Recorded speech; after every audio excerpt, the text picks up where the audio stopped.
Beberapa penyakit dapat muncul tanpa gejala, sehingga penting dilakukan deteksi dini untuk mengetahui kondisi tubuh sejak awal agar bisa dilakukan pencegahan dan pengendalian.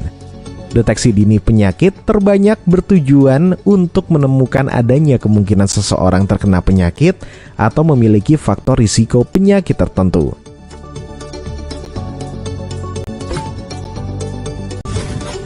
Deteksi dini dapat dilakukan oleh kader atau tenaga kesehatan pada saat pelayanan posyandu.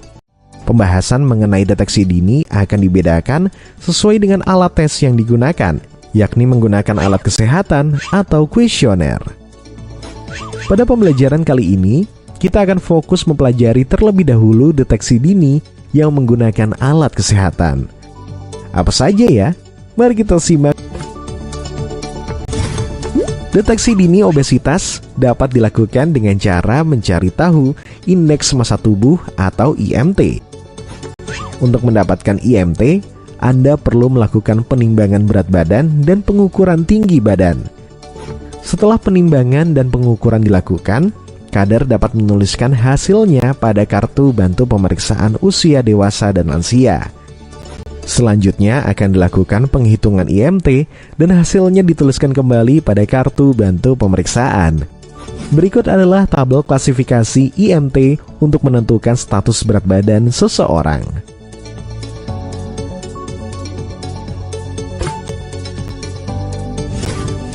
Pada dasarnya, tahapan penimbangan berat badan dan pengukuran tinggi badan pada sasaran usia dewasa dan lansia memiliki kesamaan dengan sasaran lainnya.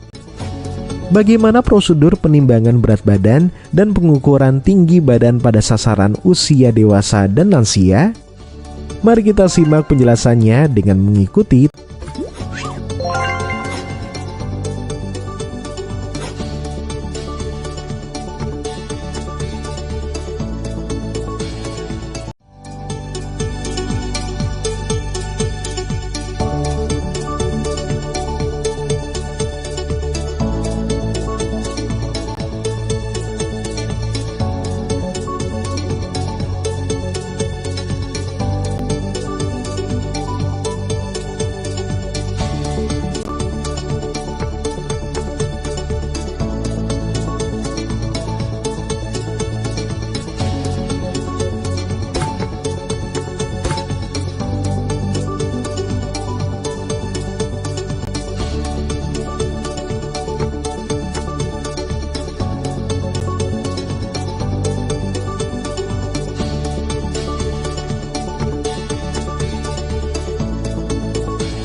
Selain menghitung IMT, deteksi dini obesitas dapat dilakukan dengan pengukuran lingkar perut. Hasil pengukuran lingkar perut juga dicatat dalam kartu bantu pemeriksaan usia dewasa dan lansia.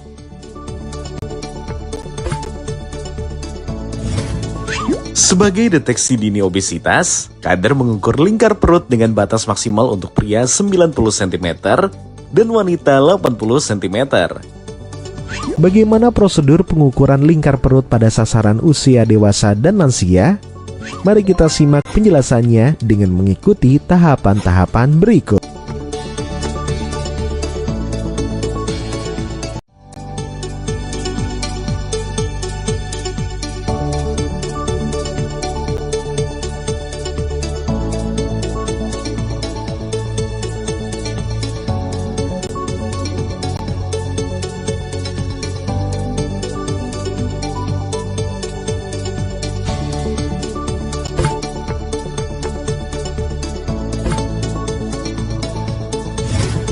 Deteksi dini hipertensi dilakukan dengan mengukur tekanan darah sasaran dalam keadaan duduk 90 derajat dan tangan 360 derajat. Pengukuran tekanan darah dilakukan minimal 2 kali dengan jarak 1 minggu untuk menegakkan diagnosis hipertensi. Hasil pengukuran dicatat pada kartu bantu pemeriksaan usia dewasa dan lansia. Berikut adalah tabel klasifikasi hipertensi untuk menentukan status tekanan darah seseorang.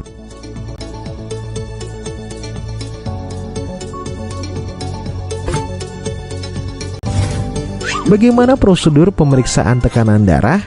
Mari kita simak penjelasannya dengan mengikuti tahapan-tahapan berikut.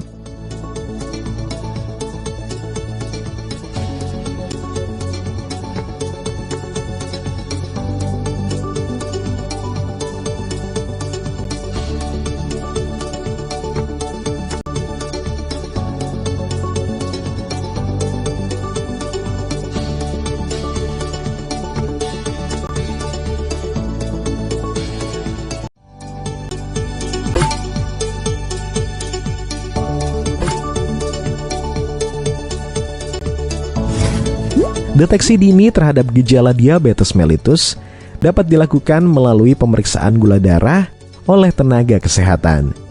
Dari hasil pemeriksaan gula darah akan diketahui apakah sasaran termasuk ke dalam kriteria normal, prediabetes, atau diabetes. Berikut merupakan tabel klasifikasi gula darah untuk menentukan apakah sasaran termasuk ke dalam kriteria normal, prediabetes, atau diabetes. Sebelum melakukan pemeriksaan gula darah, tenaga kesehatan akan mempersiapkan beberapa peralatan dan bahan seperti alat pemeriksaan kadar gula darah atau glukometer, tes strip gula darah, alkohol swab, lancet, handscoon, dan safety box. Bagaimana prosedur dalam melakukan pemeriksaan gula darah? Mari kita simak penjelasannya melalui infografis berikut ini.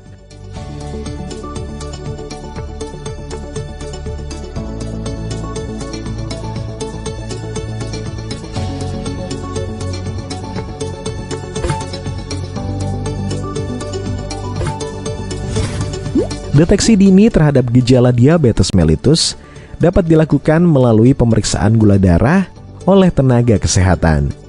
Dari hasil pemeriksaan gula darah akan diketahui apakah sasaran termasuk ke dalam kriteria normal, prediabetes, atau diabetes. Berikut merupakan tabel klasifikasi gula darah untuk menentukan apakah sasaran termasuk ke dalam kriteria normal, prediabetes, atau diabetes. Sebelum melakukan pemeriksaan gula darah, tenaga kesehatan akan mempersiapkan beberapa peralatan dan bahan seperti alat pemeriksaan kadar gula darah atau glukometer, tes strip gula darah, alkohol swab, lancet, handscoon, dan safety box. Bagaimana prosedur dalam melakukan pemeriksaan gula darah? Mari kita simak penjelasannya melalui infografis berikut ini.